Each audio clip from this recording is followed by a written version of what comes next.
Hello everyone, this is Elizabeth, and I wanted to give my thoughts on the Brutus Monroe embossing ink and alabaster white pigment.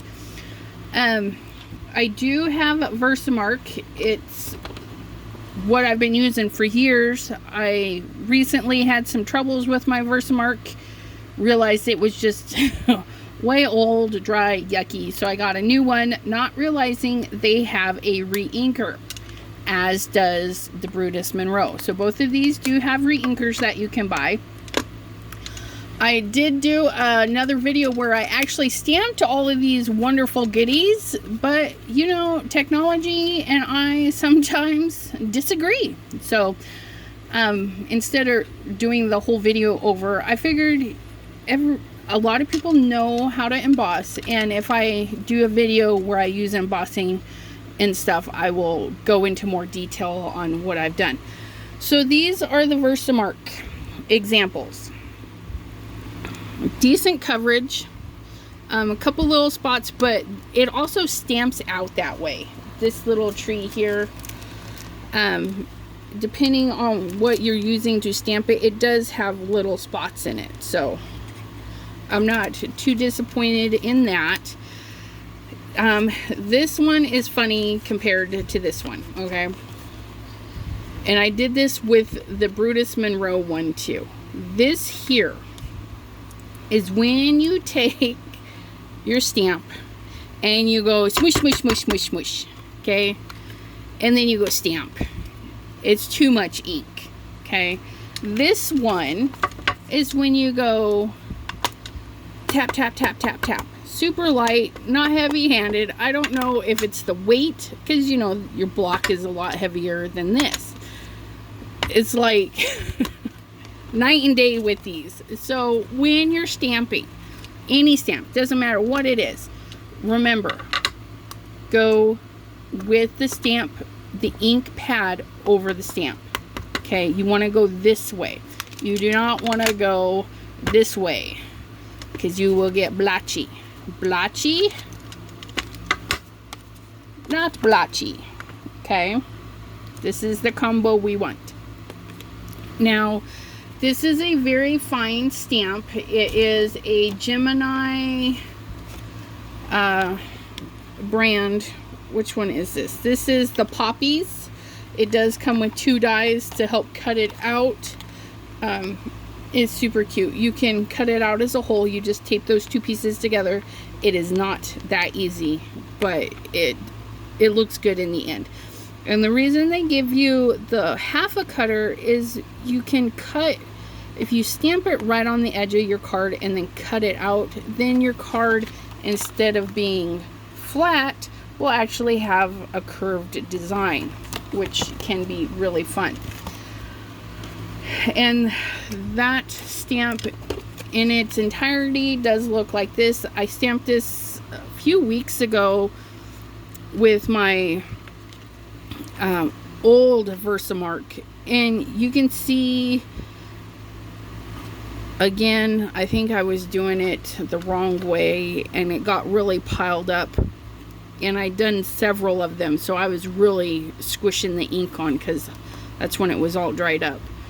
But you can see it's, even with a dry ink, it's still got a lot of good coverage. And this is all Versamark. It does text really good, okay? It does solid images. Going around the wrong way is not fabulous, but Versamark does a good job. Now, of course, we had to try Brutus Monroe because it's something different. Now, I did the same ones so we can compare them. Okay, this is the Brutus Monroe. This is Versamark. Very similar. Both have their spots that don't fill in perfectly. This one,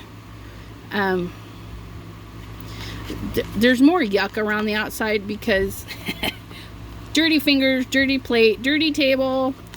These are just samples. I just wanted to see what they would do, okay?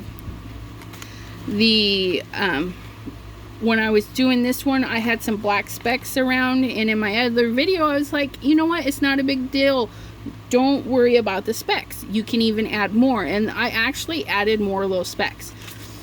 What you do is you drop your powder on and you heat from the bottom. That way there, that doesn't blow them away. Embossing powder sticks. Whatever is inside of it, the magic melts it. The reason you need inks, sticky substance, is to keep it in place, because your dryer has air. As soon as the air hits it, it goes and it will blow most, if not all of it, away. So you need something just to hold it in place. And that's when these guys come in handy, just to hold it in place. So you could sprinkle and heat from the bottom. When you heat from the bottom, they get sticky, and then you can come along and finish it off through the top. Now what I did is I dropped some black and some copper. So I've got a little bit of copper specks in the letter P's as I was dropping them. And that little bit of copper, you can't see it on the camera, but it does have shimmer. You can definitely tell the copper from the black, which means you can do that with colors, okay? If you do your background in purples and reds, and you have purple and red embossing powders, you can just sprinkle them right over the top of it, heat it from underneath, and give it some texture. As I was saying in my thrown away video, if you make a boo-boo, if there's too much going on, don't throw it out. Make it a part of your background. Make it something unique and cool. Now, what I've done here is I was explaining that you could go right over the top of it. Okay, I used a water brush and some inks and went right over the top of it. This red spot is alcohol ink. That, however, did stain. Being this is black, you can't really tell, but there is red staining right there. Okay, so with alcohol inks, I would suggest doing the background first, then stamping and embossing. But be careful, some papers are not created equal, and the heat on Yupo, I don't know, I don't have Yupo, might warp it. But I do have the Brie Reese waterproof paper, and I have ran that through my laminator on a hot setting to iron it out, and it was fine. So if it was fine for there, I'm sure it'll be fine for that. As long as you're not like waiting. It would have to be a slow dry, heat it all up at once, get it going. I want to show you real quick. Watercoloring, I like to do a watercolor outside the line. What that does, it gives you freedom. It gives you freedom to say, hey, I'm not a great watercolorer. I can't maneuver this. I can't do this. Yes, you can. One, if you have a water brush, make a little water puddle, okay? Get it juicy. Then dry off your brush, okay? Okay, you pick up some water right into the color and go right in there. Okay, watercolor right in there. Let that dry. Yep. Oh, poo. You can't even see. Okay. But I went right outside the lines. Right outside the lines. Okay. Get some color. Drag it through. I'm going to go around the center. Nothing fancy. You see that? Just a circle. I don't care if I go out. I don't care, you know, what it's doing, really.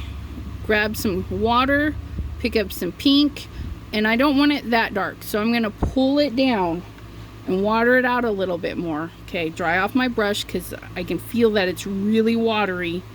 Pick up some of that color, swoosh it around the outside.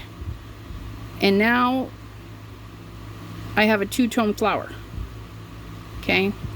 I do want to bring the color down a little into my stem, and that's how I achieved this. Okay, you just go outside the lines, and then when you go and fussy cut it or use your little cutters, whatever's white, go in with blue. Okay, you could go in with blue in this area here. I went with blue right around the edges. Okay, now once it's dry, okay, you get a dry brush.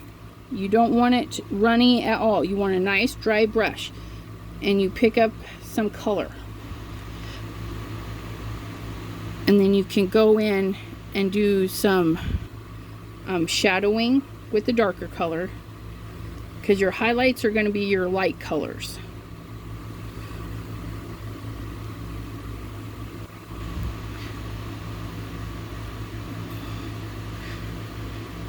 Okay, nothing fancy. Okay, my hands are shaking. They always shake. That's why this is great, because it looks on purpose when actually, you know, most of that is not what I wanted. Okay, so that's that. I like to dry between the layers, because then you can do the buildup of colors. You want to go back in with here and you're like, oh no, I need this petal darker. Go in with your color. Okay, if you do not have a water brush and you have a paintbrush, as long as it is a paintbrush that has soft bristles, you can do this. I'll do that real quick. Let me see if I have another one.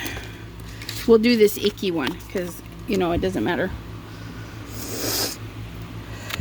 Big brush, little brush, doesn't matter. As long as you can give yourself a little bit of control.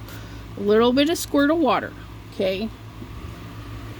Wet your brush.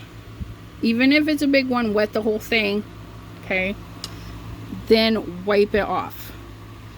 Your brush will still be wet, but it's not going to leave you any marks. Okay, pick up a little bit of water right through the color, swirl it around.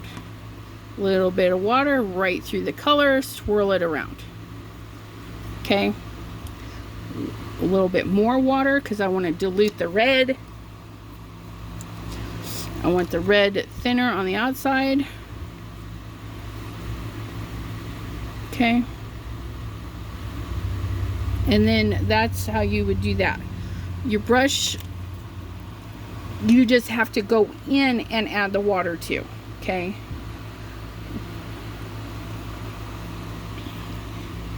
and once it's wet, it takes it a long time to dry.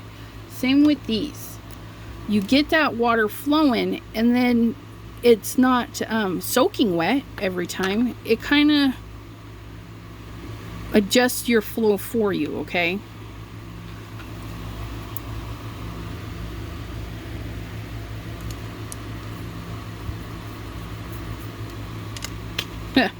That wasn't a very good sample, but a little bit of water, swoosh it in there. Okay, that's a little bit of water. A lot of water right in the color, pick it up. It's gonna do something different. Okay,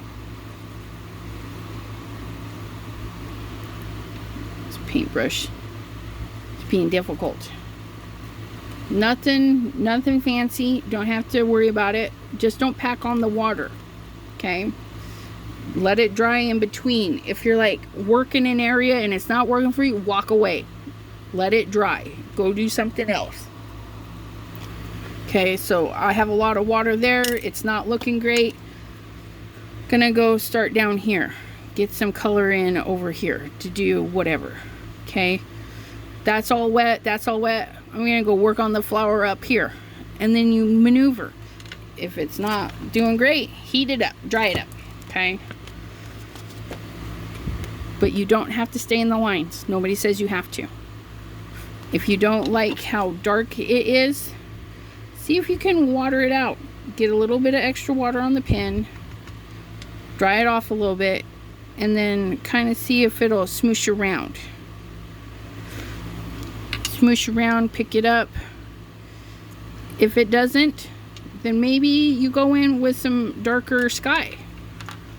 Okay, Not a big deal. Don't throw it away yet. Finish it. See what you can come up with. So I'm going to go in with a darker blue and dot it in there. Kind of mix it in with that red. Okay. There you have it.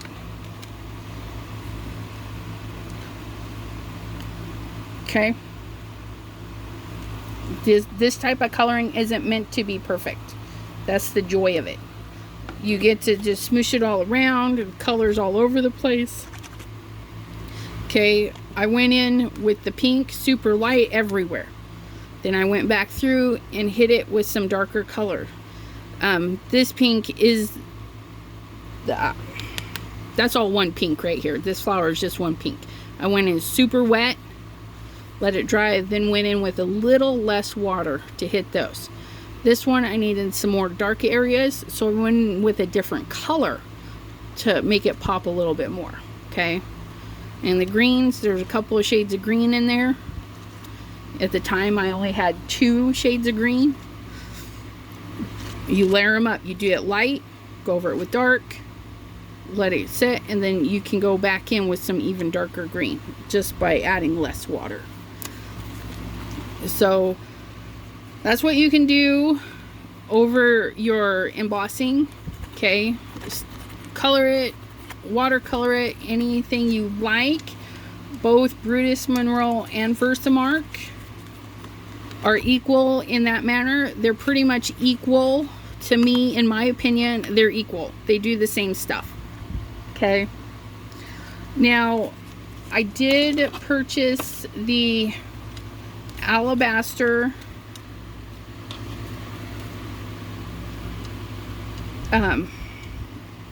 white pigment because I wanted to do black paper. Okay.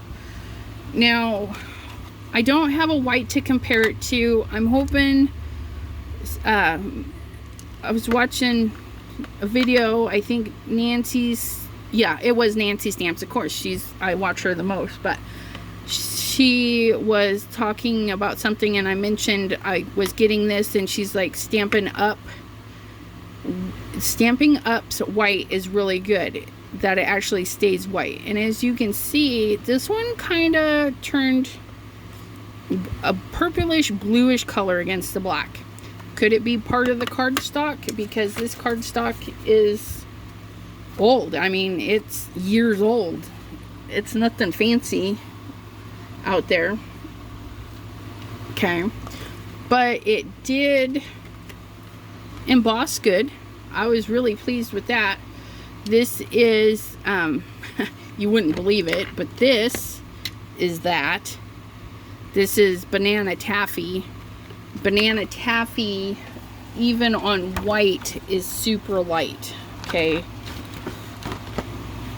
It doesn't really scream banana, but I guess so, because bananas are a light color, so yeah, looks banana.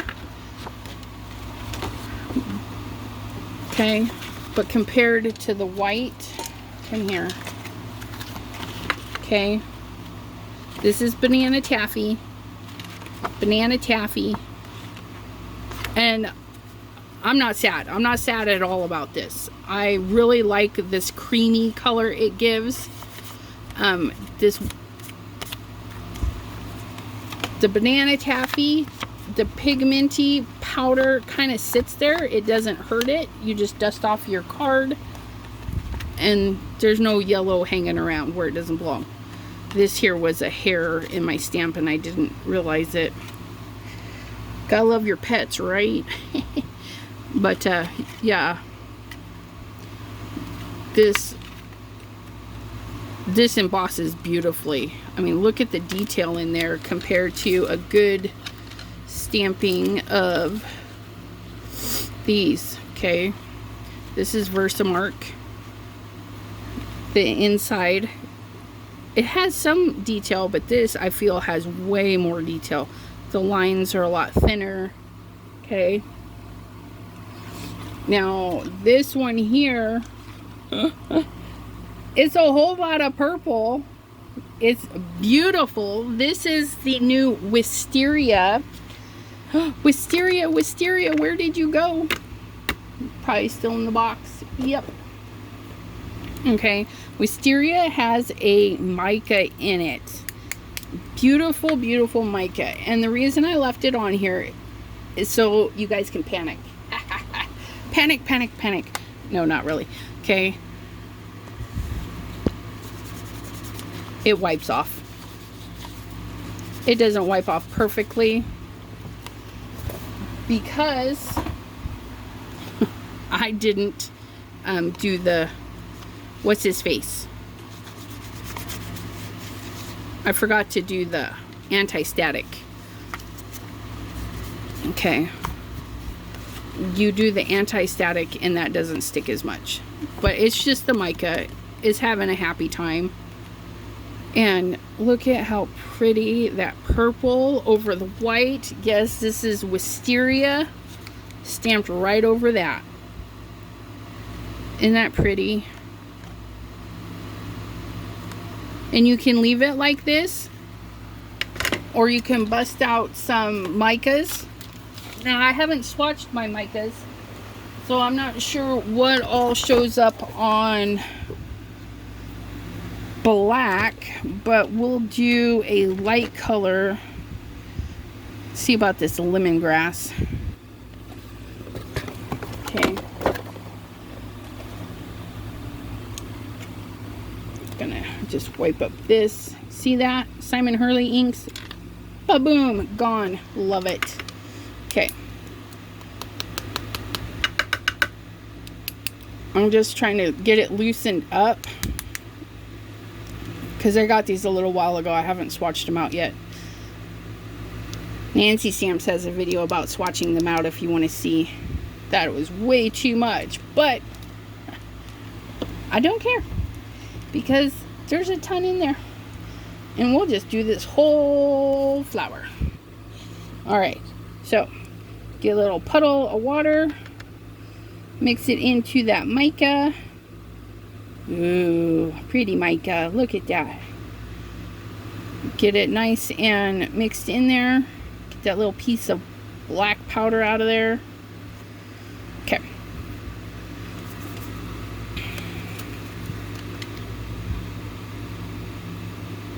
Oh yeah. Look at that. And the great thing is you can go over the lines with the mica because it's not really gonna hurt it at all. Just go to town.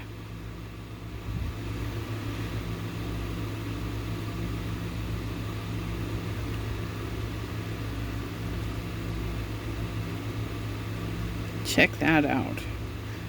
That's a lot of mica, a little bit of water.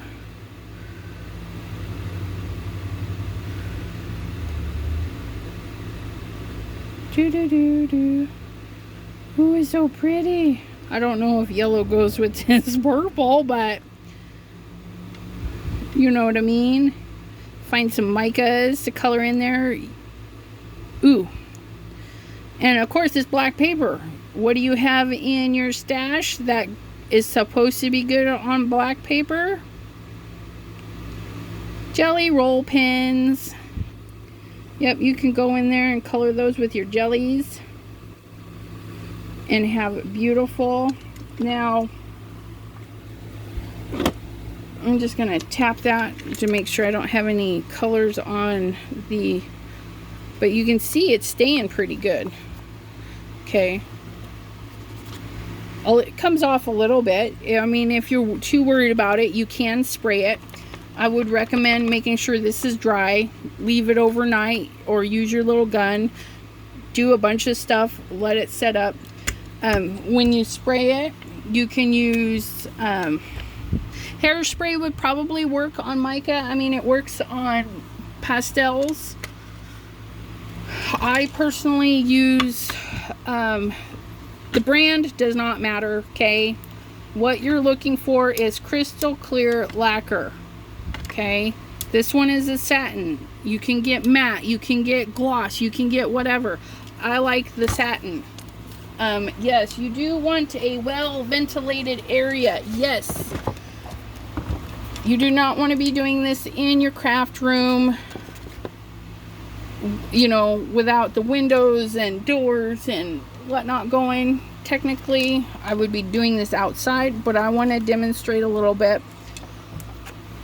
I'm going to zoom you out. Okay. Pull you back. Okay. Spray paints. Little rattle bottle. Lots of shaking. That shaking helps blend whatever chemicals they've got going on in there. Chemicals. That's why you need well ventilated. Spray painting in general is not a hold and shoosh. It's not hairspray. You do not want to hold and shoosh all over the place. You can have buildup way too easily. Fingernails or not, buildup shoots up and you'll get drips on your hand. There's a technique to it. It's push, drag, let go. Push and drag, let go. Push and drag and let go. No matter if you're going this way, it's a push, drag, let go. Okay. I'm going to do it up here, see, and it's not terribly harmful for your skin. You just go wash it if you get it on you. I'm just going to hold this so you can see. How do I want to do this? I'm going to hug my camera here. Okay. I need you to bend the other way, please, so we can. There we go. I'm going to start down here. I'm going to push, drag, and let go. Okay. Now I went nice. And the reason we let go, okay, is if you come back down, you're losing pressure. Okay. These aren't meant to be go, go, go, go. You have to build the pressure. Okay. So each time you move it, you want to let go. Okay. Now, this one is sealed. Easy. That's how easy it is. Even if you're using hairspray, I would recommend using your hairspray just like that in case you want to get into spray painting. Okay. Now, we'll demonstrate. It doesn't change anything. Okay. It is still shiny. It is still sparkly. Okay. Even your hairspray will should. I haven't used hairspray on micas or anything shiny like that, but it should do the same thing. Now, the only thing it does is it will darken the paper. Okay. Now my cheap 2-cent black paper is a little more black, a little more rich. Okay. Just that little bit of spraying took care of that. And as you can see, I'm trying to, it still shimmers, still pretty. Okay. I'm admiring it. Pardon me. That wisteria is just a really pretty color on this black. So, in a recap, Versamark versus this, in my opinion, based on all of my samples, are the same. If you're too heavy-handed, you get blotchy from both of them. That's Versamark. Where's my blotchy one from? Yeah, Brutus Monroe. These blotchies comes from doing this. Okay. These nicer qualities come from doing this. Okay. If you want colored embossing powder on black, this is a must. I'll demonstrate super quick. I know some of you might be new to embossing and you're like, is it really for me? Nah. It's a thing, you know. Foiling is fabulous. Don't get me wrong. I think I've foiled more than I've ever embossed, if you don't count the wedding invitations that I did. Okay. Foiling is beautiful. It's a different thing. And that's the key. It's different. It's a different technique. Would you watercolor over your foils? Sure. You can pencil between foils. You can do all the same stuff. It's just a different thing. Embossing gives a raised thing. Now, if you foil over a medium, like a gel medium, you're going to get the texture just like this. So it's either way. I'm going to take my little tree because he is small, and we're going to grab this little stamper. Okay, we're gonna do side by side. We're gonna do embossing.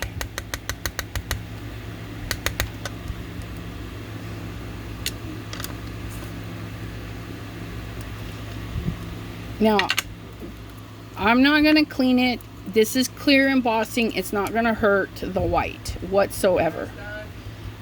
Okay, I'll be down in a minute. Dinner's done. I'll be going here shortly after I show you this. Okay, so then we stamp the white. Okay. Now we're going to do the banana because that is one of the lightest colors there is that I have. Okay, it's not the lightest color, it is the one I have. And I just threw it on the floor.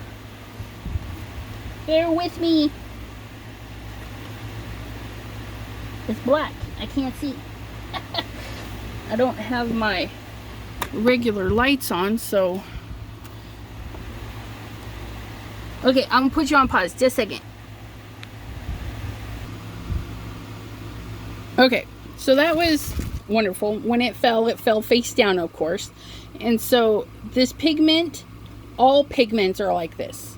You must be careful or they smoosh around.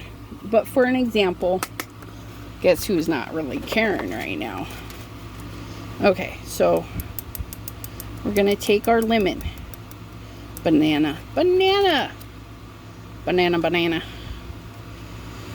Okay.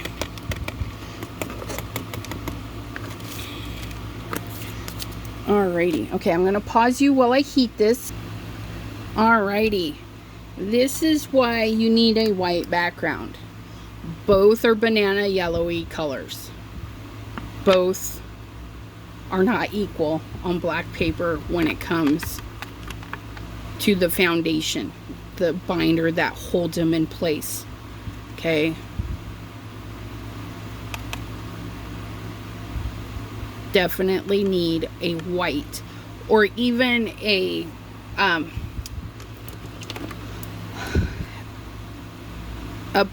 opaque pigment, pretty much that's juicy enough to hold your powder in place.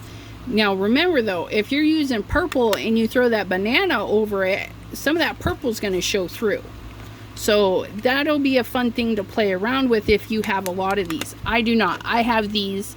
And these do not hold, they're not juicy enough to hold the pigment, which is fine. If I want to color them, I'll use other methods, okay? So again, Versamark embossing ink, the same to me in my opinion. This is good, but I would like something that is more white when it dries. Okay, because ooh, it even got more blue. It's not bad, okay, it's not bad, but I would like it to be more white. Okay, so if I find a better white, I'll let you guys know, and we'll do a video on some cards using embossing and coloring and stuff, and we'll go into more depth on, you know, how we do this without making a mess.